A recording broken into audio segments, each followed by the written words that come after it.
As one of the only major counties in Texas without a unified fire code, why has this taken so long, and what exactly is it that you are proposing? Hi, Andy. Thank you so much for giving me some time to talk about our proposals that are coming to Commissioner's Court next week on Monday.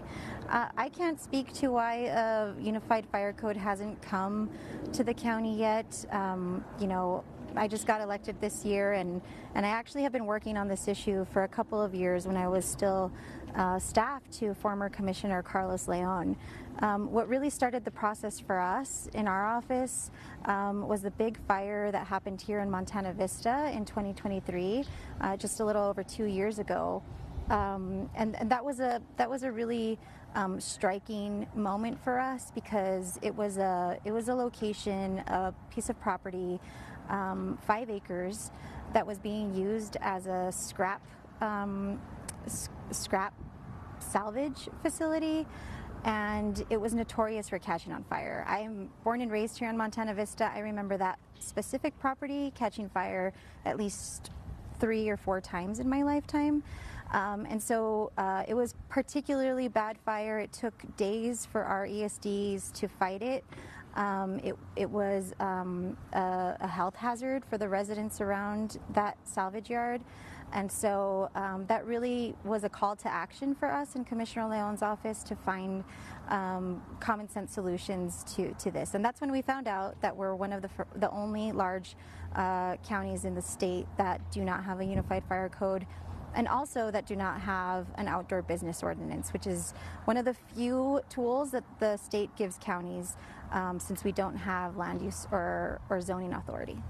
And you just mentioned it too, so this is twofold. It's a countywide fire code, but it's also an outdoor business order. Can you help us kind of differentiate the two and how they specifically would help keep residents safe, especially those who are in unincorporated areas?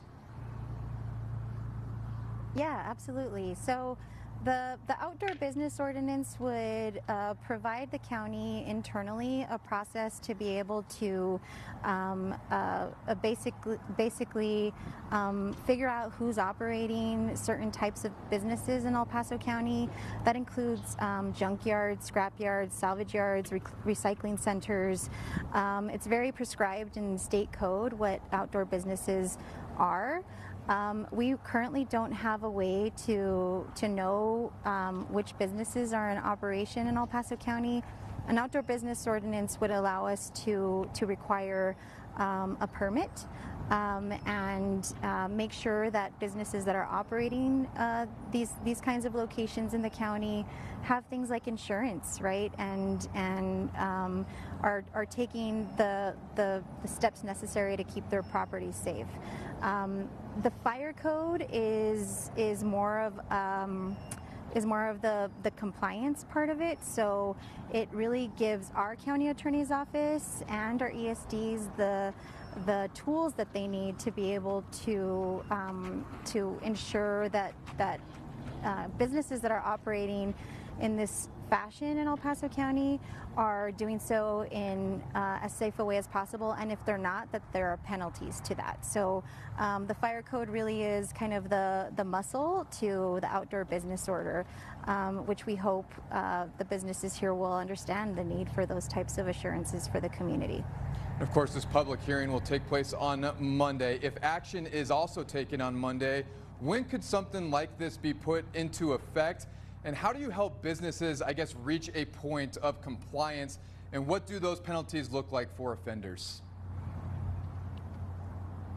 So our Public Works and Planning and Development Office would be in charge of the business permitting process, the inventory process, so making sure that we know who's operating these kinds of businesses in the county, in particular the unincorporated areas of the county like Montana Vista.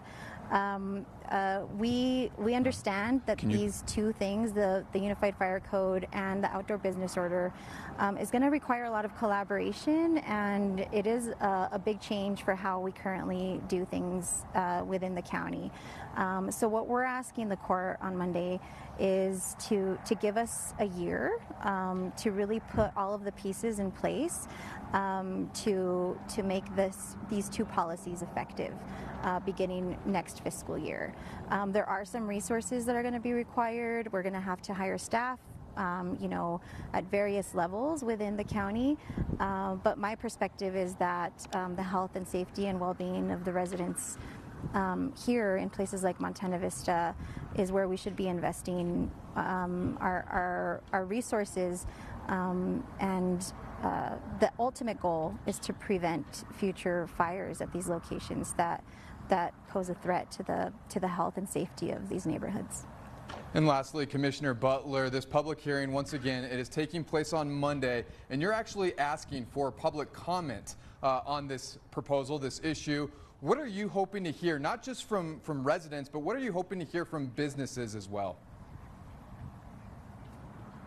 I really hope that any businesses that are operating junkyards and salvage yards and scrap yards will come out and tell us, what it'll take for them to be able to meet these minimum standards. We want to make sure that this is an effective policy, and that we're doing everything we can to work in collaboration with the business community, because the ultimate goal is the safety of residents who live nearby. And so yes, we are asking for people to participate. We want to spread the word, and hope to get as much participation as possible so that when we do make a decision, that we know that we're doing it in the best interests of the stakeholders, of the residents and the business owners. Commissioner Butler, thank you so much for joining us here today, and we will see you on Monday. Thank you so much, Andy. I appreciate it. You got it. Jackie Butler,